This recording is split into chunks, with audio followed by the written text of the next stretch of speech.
নিরামিষাশীদের জন্য তো বটেই। ডিম, ময়দা, চিনি ছাড়া দুর্দান্ত স্বাদের অরেঞ্জ ফ্রুট কেক রেসিপিটি আমি তোমাদের সঙ্গে শেয়ার করছি, যেটা রান্নার কড়াইতেই বানিয়ে নেওয়া যাবে। ময়দা স্বাস্থ্যের জন্য খুব একটা ভালো নয়, তাই আটা আর কিছু সামান্য উপকরণ দিয়ে যে কেউ এই কেকটি খুব সহজেই বানিয়ে নিতে পারবে। আর নিশ্চয়ই দেখেই বুঝতে পারছো কতটা ফ্লাফি হয়েছে। এখন শীতকাল বলে বাজারে কিন্তু প্রচুর পরিমাণে কমলা লেবু পাওয়া যাচ্ছে। কেক বানানোর জন্য এখানে আমি বড় সাইজের দুটো কমলা লেবু ভালো করে ধুয়ে মুছে নিয়েছি।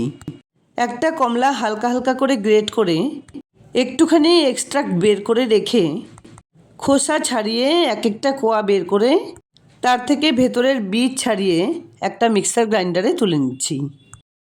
ঠিক এভাবে করেই দুটো কমলার খোসা মিক্সার গ্রাইন্ডারে তুলে নিতে হবে। এবার এগুলোকে ব্লেন্ড করে নিতে হবে।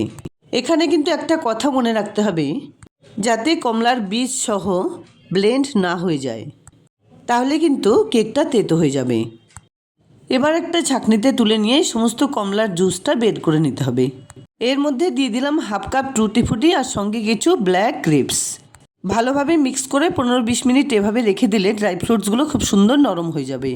যেহেতু আমি বলেছি কেকটা আটা দিয়ে বানাবো, সেজন্য একটা বাটিতে তুলে নিলাম 2 কাপ পরিমাণে ছেঁকে নেওয়া আটা।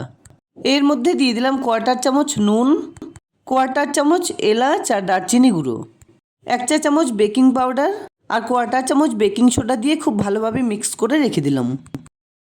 গ্যাস অন করে ফ্লেমটাকে লোতে রেখে একটা প্যানে তুলে নিলাম 1 কাপ পরিমাণে খেজুর গুড়। এর সঙ্গে 1 চামচ পরিমাণ জল মিশিয়ে খুব সুন্দর একটা রস বানিয়ে নিতে হবে।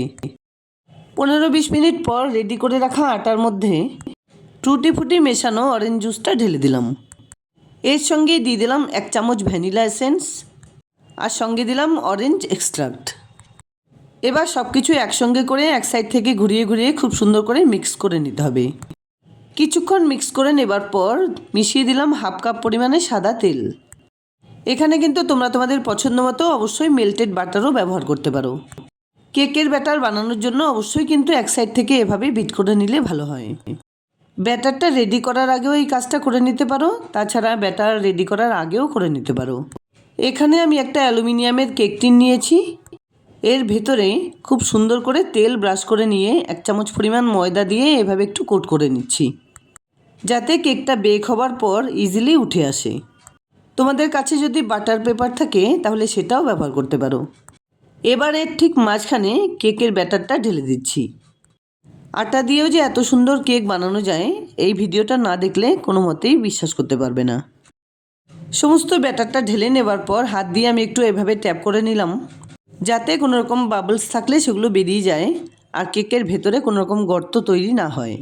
এবার এর উপর দিয়ে সাজিয়ে দিলাম কিছু চেরি, টুটি ফুটি, ব্ল্যাক গ্রেপস আর সঙ্গে কিছু আমন্ড আর কাজু বাদাম।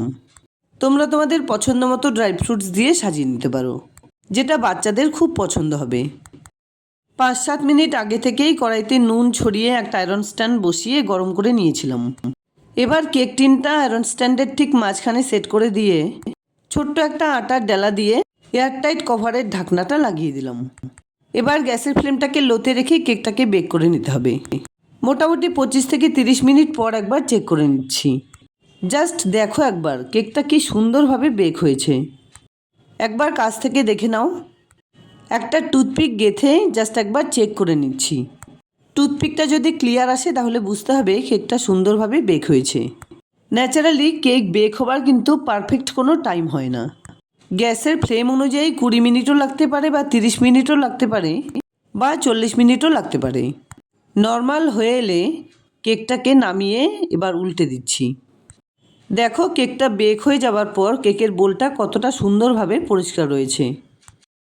যাকগে, সামনেই Christmas, so happy Christmas to all. বা আমার বন্ধুদের জানাই বড়দিনের অনেক অনেক শুভেচ্ছা।